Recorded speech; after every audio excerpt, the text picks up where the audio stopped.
Results may vary. You want hot takes? I'm not going to apologize to Ryan Day. Everything we said about Ryan Day up until the playoffs was true. Oh, not bad. Come on, Kenner. You can do better than that. To be fair, of all the elite quarterbacks in the NFL, Joe Burrow is the least accomplished. Getting better. 1,000,000%. I 1,000,000% believe that the Dayton Flyers are afraid of the Wright State Raiders. That's why they come up with every excuse in the book not to play them. There it is. The hottest take of them all. It's the Justin Kinner Show, presented by Frickers, live on 1410 ESPN Radio. And just like that, it is a Monday. Welcome in, everybody. It's the Justin Kinner Show, presented by Frickers. Frickers, your home for fun, food, sports, and spirits. Well, we don't have any playoff teams in the state of Ohio. Well, I shouldn't say that. We don't have any NFL playoff teams. It's official. Joe Burrow and the Cincinnati Bengals have been eliminated from the playoffs. And we still have an entire month of the season to go. Good times for sports talk hosts. The only thing I can really root for at this point is just complete chaos, which I'm kind of getting that from your Cincinnati Bengals. So I appreciate that. We're going to open up with that in a moment. I put this out on the page earlier today. Even when things are bad in Cincinnati during the Burrow era, they haven't been bad. You can at least say, well, they were bad because Joe Burrow was injured. Joe Burrow, you know what I mean? Like there's always been last year, Joe Burrow was so good that you were still pissed about how bad the defense was, but he was so good that you still kind of overlooked some of the deficiencies because you just felt that no matter what, you have a shot, even with all the deficiencies because of Joe Burrow. This feels different because Joe Burrow, from a skill perspective, is not playing like the quarterback that we are used to seeing him perform like. It seems like he has mentally given up. It seems like this city has worn him out. It seems like the future is uncertain for your darling boy and Joe Burrow in Cincinnati. So that's what I want to open up with. The question I want to throw out right off the bat is this. Of the Joe Burrow era, have we officially reached rock bottom of the Joe Burrow era? Has there ever been a point that has been lower for this organization since Joe Burrow has been drafted than where they are at right now? It felt like it at times last year. This was a team that was losing games they had no business losing because of how many points they put up on the board. They were so good offensively. Joe Burrow was phenomenal last year. Would have won an MVP probably. Like if the Bengals beat the Patriots in week 1 last year, Joe Burrow is probably walking away with an MVP. They would have been a 10-win team. They would have been in the playoffs. It would have been hard to, you know what I mean? Or at least it would have, like maybe Josh Allen comes away with it. I don't know. But I feel like with the numbers Joe Burrow put up, close to 5,000 yards, 45 touchdowns, completing 70% of his passes. The guy was phenomenal. Like, to me, he was so good last year. He would have won an MVP had the defense just been this much better, had they won one more game. So at times it felt like it was rock bottom last year, but then it was like, but we can't be rock bottom because look at what we're getting from our quarterback. Triple crown performance from Jamar Chase last year. T. Higgins, it was actually probably, statistically, he's always been great when he's out there, but it was actually, even though he did miss some games last year, he was ultimately out there a lot last year. So there was a lot of good last year, despite the fact that they missed the playoffs for the second straight year. There was a lot of good last year. They were a 500 team. 2 years ago, Joe Burrow missed a huge chunk of time, but he was also bad to start the season. But again, it wasn't that he was bad. It was that he was still recuperating from an injury, and then he has the pinky injury, and then, then the wrist injury. So Joe Burrow, even when he struggled, you could at least circle and pinpoint the reason as to why. Right now, like when you get to the point to where you can't start explaining some of the issues with your team, that's when you got to start to hit the panic button. And I believe right now is about the time that you should start hitting the panic button in Cincinnati, because Joe Burrow sounds defeated. I was not a fan of his press conference last week, talking about, putting it out there that he's just not happy. He's not having fun anymore.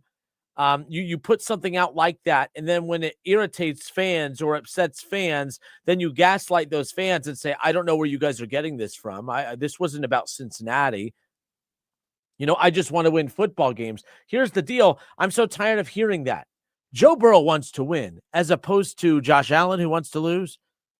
Did Patrick Mahomes just decide that he wanted to lose football games this year? That dude wants to win. Let's pick some of the worst quarterbacks in the NFL. Let's go to my team. Dylan Gabriel is very bad. Dylan Gabriel wants to win just as much as Joe Burrow does. So why do we give Joe Burrow a gold plaque for Joe Burrow wants to win? All these guys want to win. That's such a stupid comment. I'm so sick of hearing people say that. Well, I know, look, Joe Burrow, he's going through a little bit of a rough patch right now, but that's the thing, guys. He's a winner. He wants to win. Okay? They all want to win. The worst players on your defense, who I'm not defending them, but those dudes want to win. Well, Joe Burrow has some personal things going on in his life. Yes, so do I. So do you. So does everybody. And I don't want to sound insensitive to that, but like we all have things in our lives that if we let it, that would totally derail us from being able to do our everyday jobs. It's part of being an adult. And a lot of us don't make $55 million a year to, go out there and play a kid's game. I'm sorry that I'm not sympathizing with you at this point. I thought it was wrong to go to the media and make it all about him. And here's what you can do, though. You could go make it about you if you play well. And Joe Burrow did not. Joe Burrow probably played his worst game as a healthy Bengal yesterday. I think that was, the Bengals get shut out for the first time in the Joe Burrow era. 24-0. The Bengals get shut out. Back-to-back games now where Joe Burrow has thrown multiple interceptions. He completed 25 of his 39 pass attempts, threw for 225 yards, threw 2 interceptions. I think on 4 different occasions they got into enemy territory, like in the, inside, 35 or further. Like, it was a horrendous day at the office for the Bengals yesterday. It was a horrendous day at the office for Joe Burrow yesterday.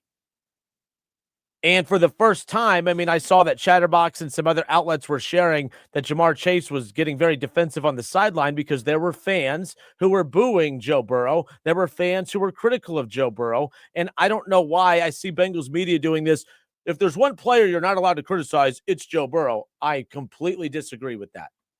Because my statement on Joe Burrow for years has always been, for a guy that is not very protected on the field, because that offensive line has been very poorly constructed, and although it's been better as of late, still not great. I think he's probably the most protected quarterback off the field. Joe Burrow can do no wrong. When Joe Burrow does wrong, what do you guys say? Well, what now? Because of that, he has to be perfect. Guess what? Josh Allen doesn't have a whole lot of great pass catchers on that team. Josh Allen has to be perfect as well, which is why it was so important that as he lost Stephon Diggs, as he lost elite pass catchers, that they really had to hone in on limiting his turnovers. Josh Allen, it became so important that because the margin for error is so slim, they have to lean into the run game and stop turning it over through the air. Josh Allen stopped turning it over through the air. They have a strong run game. They win a lot of football games.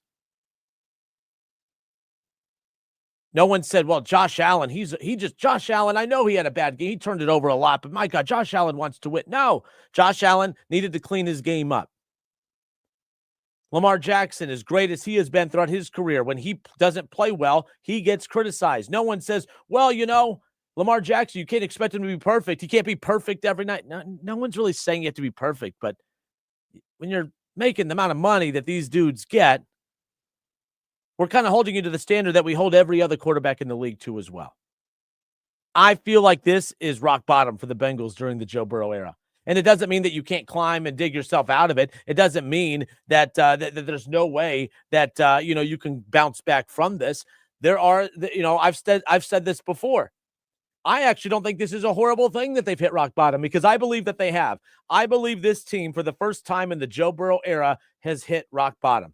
They have had horrendous things happen during the Joe Burrow era, the multiple horrendous injuries, right? Like the defense being historically bad, draft picks just not panning out and failing in the draft left and right. There's a lot of talking points as to what has gone wrong in Cincinnati during the Joe Burrow era, but at no point did I feel like this team has hit rock bottom. Even when the most horrific things happen, good things usually happen. Oh, you get sacked 70 times in a season. The season ends with a 1 possession loss in the Super Bowl. Oh, your defense is horrifically bad. Yeah, but you still finish 9-8, just one game out of the playoffs. And then you put yourself in position where you do the mental gymnastics. If only we would have won one more game, if we'd have beat the Patriots, if we would have Right now, there's none of that. There's no mental gymnastics with this. This is bad. The offense is bad. Joe Burrow has not been good. The defense is horrific. You can't run the football. The offensive line, and I had Bengals fans call me last week. Well, if you cherry pick a couple of games here and there, they've actually looked much better running the football. Stop. When will the Bengals be a consistent force on the ground through an entire season? Well, when will they be a consistent force defensively? You know what I mean? When will Joe Burrow consistently be healthy? Like, it's all about consistency with this Bengals team. It's easy to go and cherry pick a couple of, good games and sandwich them together and say, hey, look, it's shiny. Look at this new shiny little distraction over here. Bottom line is this team's not good. So to me, yes, this team has hit rock bottom. And I don't think that's a bad thing. I don't think it's a bad thing. I think at the end of the day, the only way that change is actually going to be forced upon this organization is for them to hit rock bottom. And I think that they have. You have a generational quarterback in Joe Burrow, and you're about to miss the playoffs. Not about to. You have officially now missed the playoffs for the third straight year. Joe Burrow has been in the league. This is year number 6. Joe Burrow in 6 years as an NFL quarterback.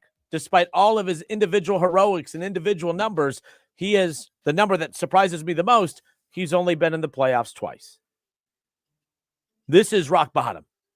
There is no silver lining after this season. Well, if we do this or we do that. No. He's bad. He's been bad the last couple of weeks, especially when they've needed him to be his best. His ego got in the way, and he had to force himself back from injury a month early. His ego has gotten in the way of this team way too many times. His ego got in the way of the roster construction. His ego got in the way of coming back too soon, when if you would have stuck with Joe Flacco, I think there would have been more consistency instead of forcing him to come back before he's officially ready. Joe Burrow's ego needed a thumping, and that's why he's sad right now. Oh, Joe Burrow wants to win. Yeah, they all do. Joe Burrow's not a unicorn because he wants to win. Joe Burrow is just like every other athlete, good or bad.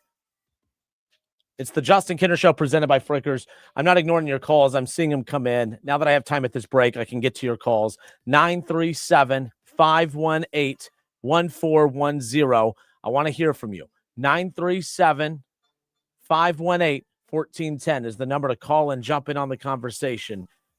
Is this rock bottom? Is the Joe Burrow era? Have we officially reached rock bottom during this Joe Burrow era? Have we been there before? I don't think we have. I think that this is officially rock bottom for this Bengals organization. From Joe Burrow's attitude to the whiny press conferences to the poor performance on the field, and now to the Bengals' third straight season missing the playoffs. Has this organization officially hit rock bottom during the Joe Burrow era? Let's discuss. 937-518-1410. It's the Justin Kinner Show presented by Frickers. We will be right back.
World Cup 2026. Bank of America NA in partnership with Visa. Terms apply. Warrants reserved.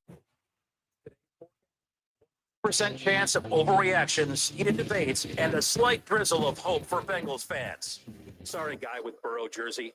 You're listening to the Justin Kinner Show, 1410 ESPN Radio. Now, back to the Justin Kinner Show on 1410 ESPN Radio and on the stream at wingam.com.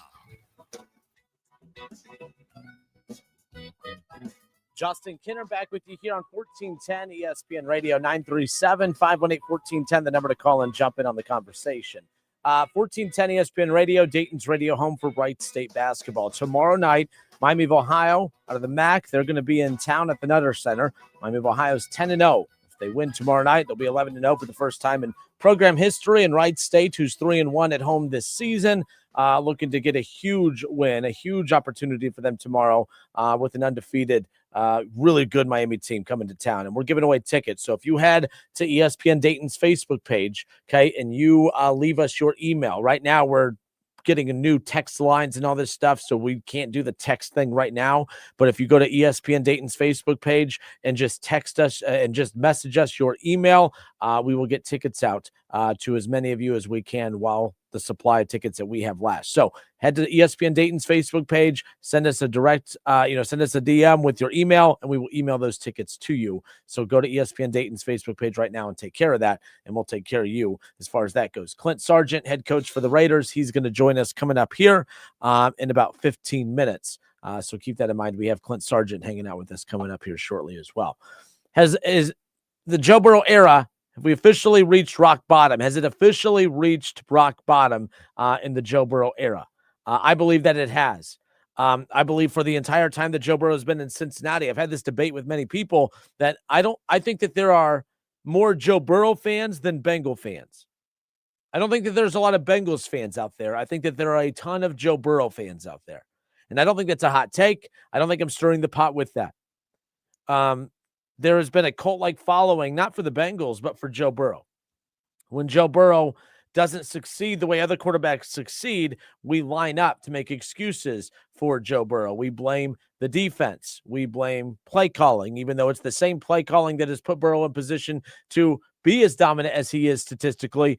That same play calling is also why he's unsuccessful as well. You can't have it both ways. That doesn't make any sense to me. It's constant, it's always the ownership. It's always the, Duke Tobin, the GM. It's always the Zach Taylor. It's always the defense. It's always the offensive line. It's always something. Lamar Jackson, if the Ravens don't succeed, it's on Lamar Jackson.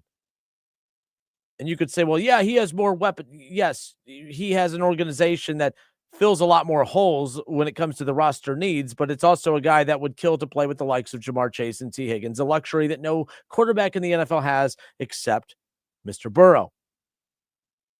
Yeah, but, Joe Burrow also doesn't get anything help on defense. Then maybe Joe Burrow should have spent more time using his voice during the Super Bowl last year and during these moments where he does speak out to the media to be clamoring about what they need to do to be better up front on the offensive line, to be better on defense, better run game, and don't cherry pick stats for Chase Brown to try to convince me that he's Derrick Henry, because he's not. A lot of the Bengals issues are Bengals issues that have existed pre-Joe Burrow, but a lot of the current issues that exist is because of Joe Burrow. And you guys don't want to hear that, that's fine. But I do feel good today because a lot of you are starting to see it the way I do or have for a while. Joe Burrow has been a me player for quite some time. And Joe Burrow made it about him when he decided he wanted to come back a month early, and clearly he's not ready. Now, if he would have come back and he looked great and he looked as efficient as he did before, then fine. But he doesn't look that, because again, Joe Burrow, when he wants something, he gets it. If he wants to come back now a month premature, he's going to get it. If a team that was historically bad defensively last year and needed those holes to be addressed, but Joe Burrow wanted more offensive help, the front office ignored what the team needed and gave what Joe Burrow wanted and needed. It's all about Joe Burrow, what he needs. And now Joe Burrow is talking about the mental health side of things. Now he's coming and trying to say that he's just not happy anymore. And I'm not mocking mental health even in the slightest. But I do think that by putting that shield up, it's protecting him from anybody coming at him and criticizing the fact that Well, he just isn't happy playing the game anymore. And I think that's a weird slope. That's a weird direction to go in when it comes to this. Because I risk sounding insensitive by saying, hey, I know you said you have things going on. Not that I need to know what's going on, but like he always gives just enough detail to make you the bad guy.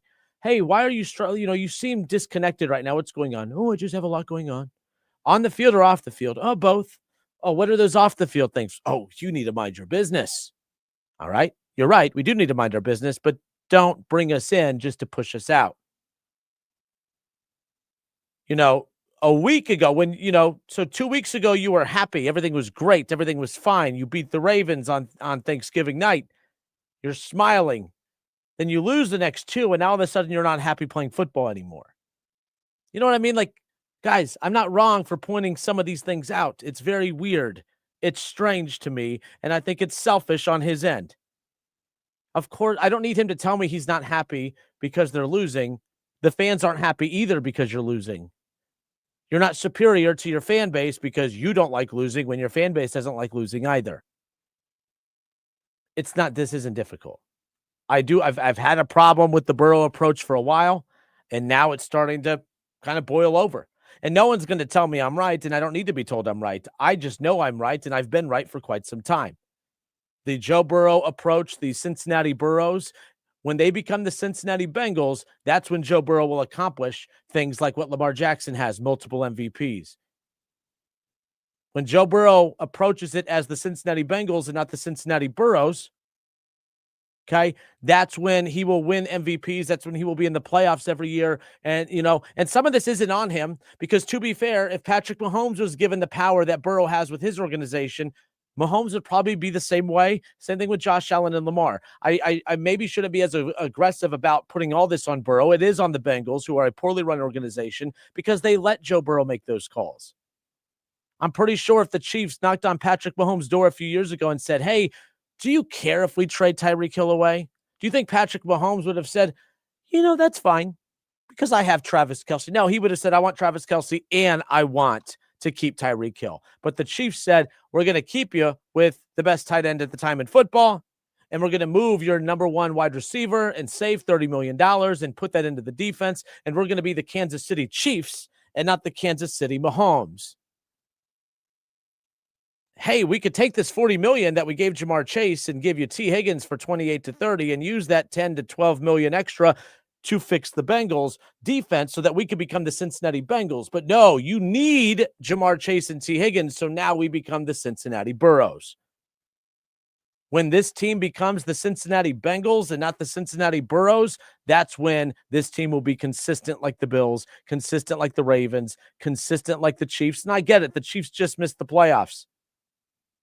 But it's the first time in Patrick Mahomes' career that he's not going to be in the AFC Championship game, much less the playoffs at this point. Joe Burrow has missed the playoffs for the fourth time in 6 years. The Cincinnati Burrows. They need to get a head coach that is about the Bengals as a whole, not the player as an individual. I was listening to a show earlier today that was talking about what could potentially be coming next as the head coach. And they were bringing up, Joe Brady and some of these other names and how great that would be for Joe Burrow. If the Bengals could go get, Joe Brady, who he has a connection with going back to the college days, how awesome that would be for Joe Burrow. And I said, no. Joe Brady might be awesome for Joe Burrow, but how about you go get a coach that would be good for the team as a whole? And maybe Brady would be a good coach for the team as a whole, but you better make sure that that's the case. You have to get a coach that is going to be best for the team. You have to get players that are best for the team and not best for the individual. This isn't a hot take, and I'm not wrong on this. 3 straight years of missing the playoffs is unacceptable when you have a talent like Joe Burrow. It really is. I'm not hating. I'm not stirring the pot. It is what it is. And I've actually been surprised at how many people have technically agreed with my takes on this as of late, because while I used to be labeled as a hater, some of you are starting to see the light a little bit. By the way, I don't like the fact, and I will say this, because you guys know I'm not a big Burrow guy when it comes to this stuff. I do think it's a little silly to boo Joe Burrow, though. Okay. There were guys at the Bengals game yesterday who were ripping Burrow, and Jamar Chase was coming to the defense of his quarterback, which I like. Defend your quarterback. I also don't like fans ripping Joe Burrow for this. I think it's okay to criticize Joe Burrow and question Joe Burrow. That's what I'm doing. I question his selfishness when it came to those press conferences last year. I question his selfishness with his approach to the media last week, making it about him. I question his decision-making coming back a month earlier when he didn't have to. And you guys said I was wrong then too, and you guys are wrong, not me. I said a few weeks ago, Joe Burrow coming back doesn't fix anything. Joe Burrow coming back, he doesn't provide anything that technically Joe Flacco wasn't providing this team. Not that you take Flacco over Burrow, but if Burrow's not ready to come back, why rush him back? Flacco was doing just fine with the same limitations. And they may have still lost even with Joe Flacco at quarterback, but at least you would have gotten a better version of a quarterback at this time as opposed to a quarterback that's trying to force his way back from an injury. Too many selfish decisions made by Burrow because the Bengals have allowed it. You can question those selfish motives. You don't have to be a fan of them because I sure as heck am not. But you don't need to boo Joe Burrow. Joe Burrow, once this team becomes the Cincinnati Bengals and not the Cincinnati Burrows, Joe Burrow is going to be better than Josh Allen. He's going to be better than Lamar and will probably be on an even track with Patrick Mahomes because that's where it was trending. When they were more balanced, when they had Joe Mixon in a better run game, when they had an average defense, the year they went to the Super Bowl and back-to-back AFC championship games, that defense wasn't elite, but it was average. That's all we've said that he's needed. They don't have to be elite anywhere else. They just have to be above average, above bad at this point. But Joe Burrow wanted 2 number 1 wide receivers. He got them. He wanted Mike Gesicki back. They gave him Gesicki, and they got him Noah Fant. You know, Joe Burrow should have been screaming, hey, I know we passed the ball a lot, but we need a Derrick Henry 2 years ago. People that I was ridiculous 2 years ago when Derrick Henry was a free agent, I said, you want the Bengals to go to that next level? Go get a Derrick Henry. Everyone mocked and laughed at. Well, Lamar already runs the ball. Why do you need another dominant running back? Lamar needs a Jamar Chase or T. Higgins. Joe Burrow needs an elite.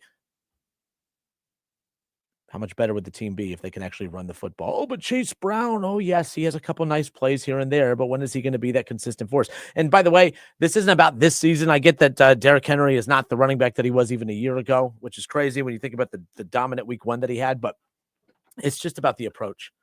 Stop letting Burrow be the GM. Let Burrow be the quarterback and let someone with brains and the set of cojones to stand up to Burrow say, you play quarterback, we'll run this football team. Because until then, it's going to be the same thing over and over and over.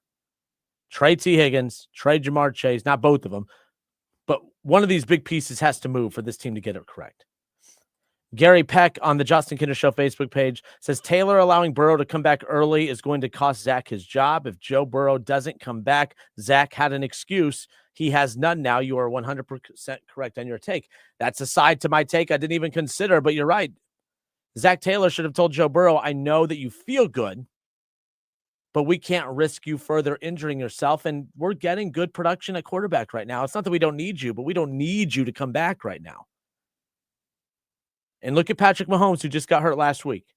And guys, guess what? Here's the other layer to this. Joe Burrow has talked himself into a corner because a lot of you Bengals fans were saying the Bengals should not, the Bengals are going to make the playoffs. They should shut Joe Burrow down. Remember, a lot of you said that. I understood your reasoning. I would not have shut him down. I just wouldn't have rushed him back, if that makes sense. But Joe Burrow has backed himself in a corner because Joe Burrow kind of looked at you guys like you were ridiculous because Joe Burrow is just the ultimate competitor like Michael Jordan, and he loves this game.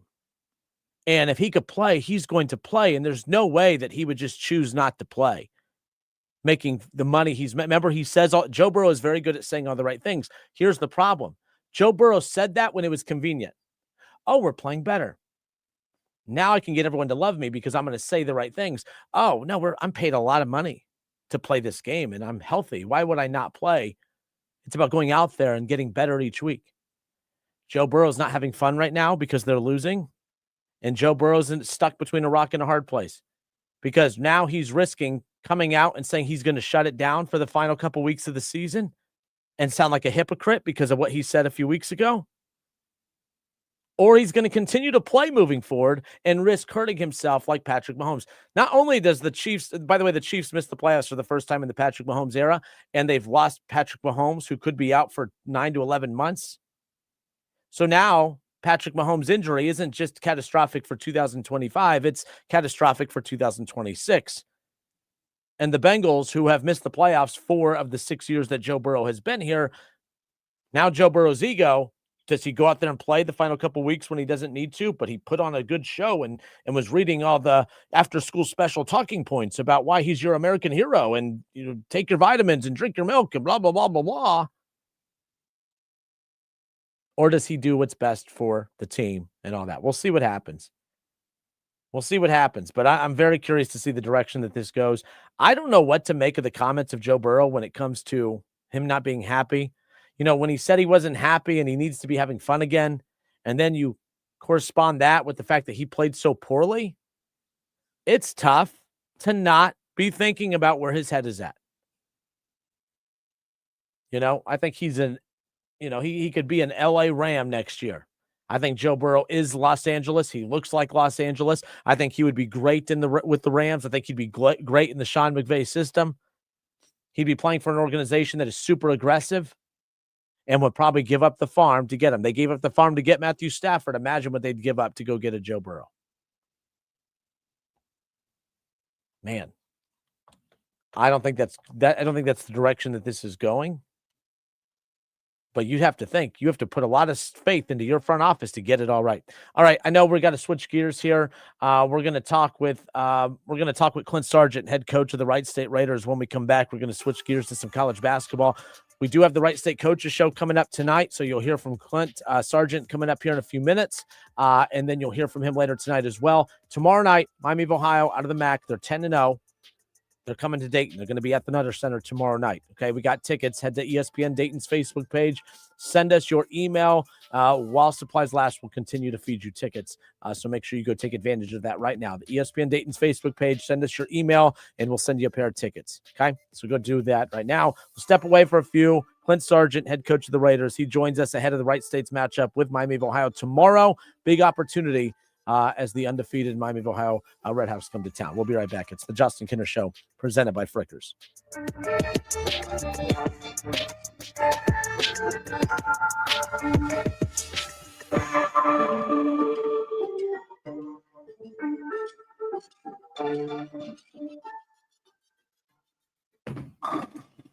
Polking Bowling Centers are your connection for family fun or a great night out with friends this holiday season. Everyone loves to bowl, so plan your family holiday get-together at Polking Bowling Centers. Bowling offers an exciting family experience. Look a good time.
Yeah, of course Kinner relates to Shador Sanders. He hasn't taken any first-team reps either. The Justin Kinner Show, 1410 ESPN Radio. Now, back to the Justin Kinner Show on 1410 ESPN Radio and on the stream at wingam.com.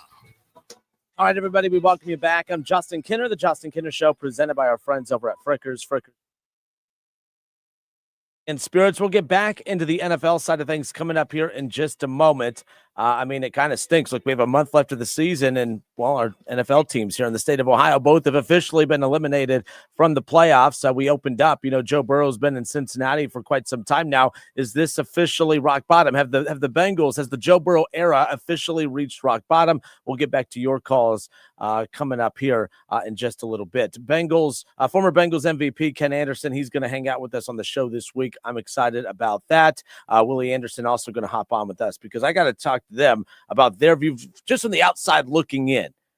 What is their takeaway as far as how all this is kind of being handled by the Bengals front office, Joe Burrow, and his attitude as of late? We'll get into all that later on this week. I want to switch gears to college basketball. As you know, 1410 ESPN Radio, Dayton's radio home for Wright State basketball. Wright State, we got the coaches show coming up later on tonight with Clint Sargent and company. We'll talk about that more in a moment. But the Raiders welcoming in a tough task tomorrow night. Undefeated, 10-0, Miami of Ohio, Wright State at the Nutter Center. Excited about that. We're going to be giving away tickets all day today and tomorrow, and we'll have more on that in a moment. But joining us now, head coach for the Wright State Raiders, Clint Sargent, who's very busy right now, giving us some time, and we appreciate that.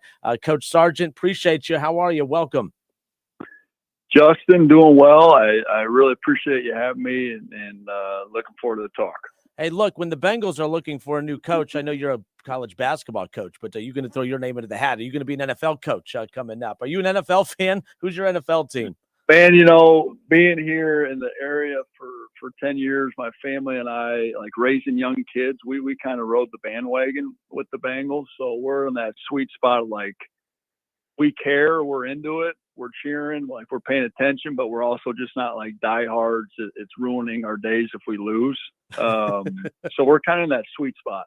No, I'm with you. I'm not from here either. I actually moved to Ohio, when I was about 12, 13 years old. So I didn't really grow up a Browns or a Bengals fan, but I didn't join a bandwagon. I joined the Browns fandom. I think I get more credit for that. I think, I have to have more passion than you do for your team, if that's the case. So yeah, I think you're right. But hey, I appreciate your time again. I know we're going to hear more from you coming up later on tonight. It's the first coaches show of the season, but we're getting excited. We're getting hyped up again. The regular season, the non-con is wrapping up, throughout this week and into next Monday. But you guys have a big one tomorrow. Miami of Ohio, who you guys beat at their place last year.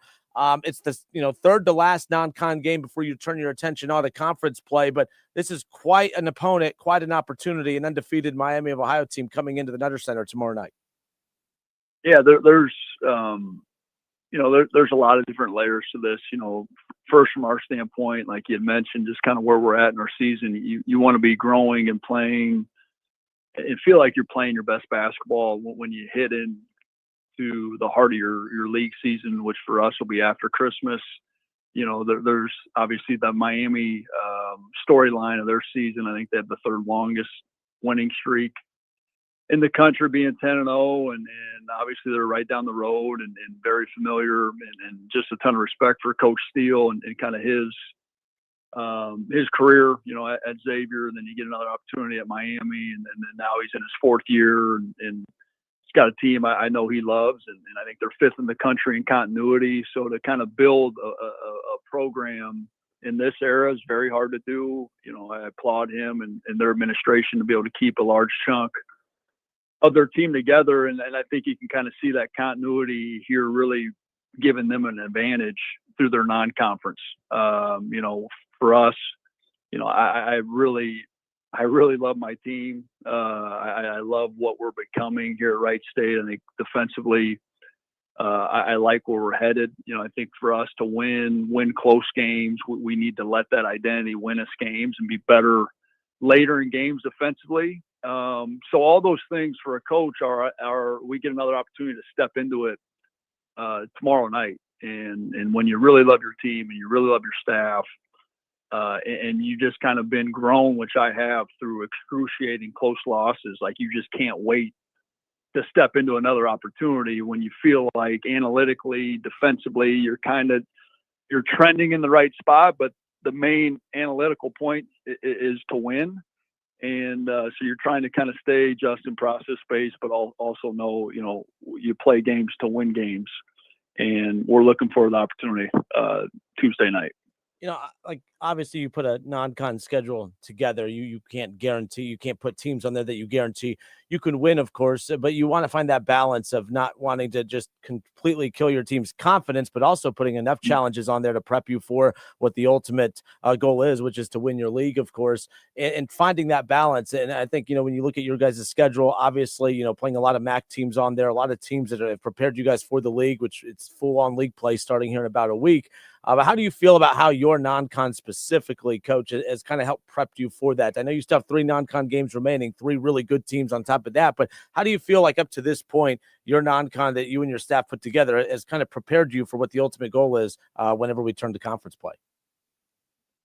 I've been pleased with it. We try, everybody's different, but we try to stress to our players, just kind of first as men, you're kind of called to run into fights and lead in that way. And I don't ever want to schedule in a way that would deem that I'm hiding or I'm playing, but exactly what you said, you want to have a balance. So I think our Ken Palm rating right now is right around 100 in terms of a non-conference strength of schedule. So I think from that standpoint, again, like you said, you never quite know where that's going to fall, but I've been happy from that standpoint. Results wise, I'm not happy with the results. Now, kind of the process of what it's been internally for us to have some tough losses and what I think is we're growing through them. I see that in a very, very real way. So that's been pleasing. But again, it's one of those deals like you're trying to stay true to the process and kind of just go with the flow of a tough loss or a great win and not get too high, not get too low. But I just feel like breakthroughs coming for our program. But it's going to take us just knuckling out some tough, close wins. So I think our groups expect, and I think they're confident. I think we have good identity in areas where you can do that defensively. We're disruptive. We just need to close. So all in all, I'm pleased, but I know we need to keep going. Coach, what is that too? Like when you talk about like those, when you start, playing these close games, you get into those crunch moments. Like, is that a concern that it becomes like mental at a certain point? Because it's not you guys aren't thinking about close games when you're kind of winning some, losing some. But like, do you feel like that's like a concern that, oh man, like, hey, it's nothing that we're doing wrong. It's not the players, it's not coaching, it's not. But sometimes that mental side can kind of take over in these close games down the stretch of, oh man, we have a turnover or we miss an easy basket, miss a free throw. Oh, here we go again, right? Like, how do you manage that with your guys? Right. Yeah, and I felt both. As a coach, as a player, I know when it's like, well, this is getting met. I haven't felt that at all with this team. I think this group is playing to win. I think they're fearless. We're just learning the discipline and how to close games defensively. I put the marker, typically teams that win close game, they can win with their defense. And we all know Wright State, we haven't been good defensively. So you're just playing, you're playing just with fire with that, and typically you come out on the wrong end when you don't have a backbone, and that's what it's a call to for us. And when I look at the close losses defensively, last 4 minutes, that's where we break. So again, I take in building confidence with our team and our staff and myself, knowing our defensive numbers are trending in the right direction. I think this team can be the best defensive team in our league. And that's not just talk at this point. There's enough data to prove that. And we just need to buy into that, who we are, our identity in those moments, and breakthrough will come. And I fully expect that to happen. Clint Sargent, head coach for the Wright State Raiders, joining us now. Wright State welcoming in Miami of Ohio tomorrow night. A tough opponent, but a great opportunity as well with them, yet to face a loss and to be able to have them come to your home floor, going to be huge. You talked about some of those defensive metrics, Coach. One of my favorite players to watch to this point has been TJ Birch. And again, not what, obviously you're going to have your starters, you're going to have your main guys. Birch at times comes off the bench, but you watch him play and 3 steals a game. And I know people don't really track deflections, and maybe you as a coaching staff do, but I would have to think that there's no one close in this league that's going to, come to the amount of deflections that this kid gets. I haven't seen a kid as far as being able to guard the ball on the ball the way he does. I mean, he's such a disruptor at the top of the key. I just talk about TJ Birch and how he kind of helps set the tone at the defensive side, especially with some of the size you guys have back in the block. Yeah, absolutely. You nailed it, Justin. He's fearless. He's a fighter. He really, when you can have that kind of head of the snake in your defense, it kind of just sets the tone for everybody else versus being passive and careful. He's the exact opposite, which is exactly what I want. And not only him, but we have a number of guys that are going from a freshman, sophomore, and kind of how we built the team. Everybody's trying to get old, stay old, which is no doubtly true. But we felt like, man, if we could get a couple guys that are at a unique spot in their career where they have some experience, but they have a skill set that's still moldable, in a mind and a heart that's still moldable, that, man, he could really be something. And that's kind of what he's turned into. And it's really shaping how he views himself confidently and impact winning, and very proud of him and just kind of how he's grown. And I think there's a lot still there for him offensively. I think he's just now scratching the surface as a player. And that's the best part as a coach, to kind of come alongside those stories. And I know everybody talks about the portal and, just kind of how you only get limited time, but man, if you find the right kids, whether it's a year or 4 years, it's special and they'll grow. And that's what's happening for TJ. Yeah, and it's it's interesting because obviously when you and your staff are out, hitting the portal, you're talking to them as obviously they're not just looking at a box score. You're not looking at their stats. We'll see, oh, they signed TJ Birch, and we'll see, okay, not a lot of big stats because he didn't get a lot of minutes at the previous school. Oh, who's this kid? We're seeing who this kid is, and it's pretty unbelievable. And you have a good balance of obviously the portal players, but something we don't talk enough about too is, the guys you go get from the high school ranks as well. And I think you have one of the best freshmen in the country right now in Michael Cooper. Kid's been unbelievable. And that's all I hear people talk about. And, people want to make a big deal about, what the future holds. Here's the future I care about. The next 3 months, 4 months for this kid, as I'm sure you are as well. The kid's special. Yeah. You know it. The kid's, the ball just looks different coming out of his hand. The shot looks different. And just the whole perception of the kid's unbelievable for a true freshman. Yeah, he is. And I agree. Everybody wants to get ahead of themselves with what the future holds for Michael, and I get it. But man, how about just kind of enjoying each day and then diving into each day, and that's kind of our job as coaches and men, just to kind of protect the daily habits of our players and be honest with them so we can continue to grow and get better. Because like you said, I have great expectation for this team the next 3.5 months here. And Michael's going to be a big part of it. He won a state title at Jeffersonville over in Indiana, and has been very well coached and very heady and well beyond his years, just kind of handling the moment. So, and he's only going to get better. And I feel that way about a number of our players, kind of with some of the areas where we have some youth. And I just think we're going to continue to grow and be connected and learn how to win with our defense and our identity. And once you do it a few times, then you really gain confidence. And I think when that happens, it's going to take off. All right, good stuff. Clint Sargent, head coach of the Wright State Raiders, awesome enough to give us some time. You'll hear more from Coach coming up later on tonight.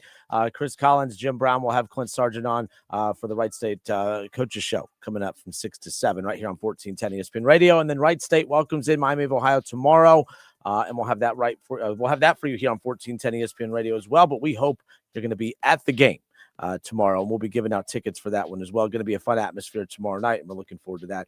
Coach Sargent, appreciate you as always. We'll talk soon, and we'll hear from you later tonight. Thanks, Justin. All right, more of the Justin Kinner Show when we come back.